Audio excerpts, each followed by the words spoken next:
শুভ সকাল বন্ধুরা, এই দেখো এটা আর একটা ভিডিও। তো এটা হচ্ছে এই যে পরের ভিডিওটা দেখতেই পাচ্ছ, এটা হচ্ছে যজ্ঞের সময়।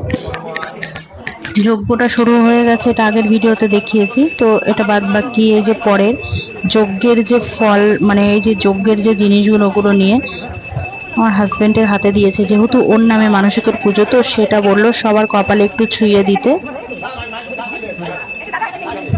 তো এটা সবার কপালে একটু ছুঁয়ে দেওয়া হচ্ছে, তো এটা ইয়ে করে দেওয়ার জন্য।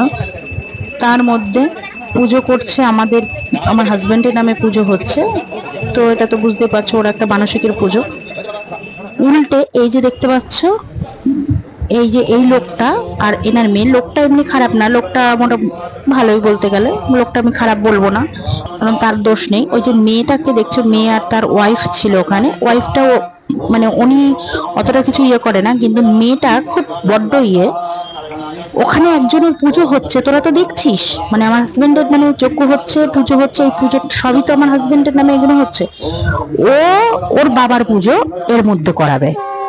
তখন পুরোহিত মশাইয়ের সঙ্গে পুজোর ইয়ের মধ্যে একটু তর্কাতর্কি হয় যে এই পুজোটা তো হচ্ছে অন্য একজনে, তো এখানে কি করে তোমার বাবার পুজো আমি করাবো। তারপরে গিয়ে মেয়েটা একটু গিয়ে চুপ করে।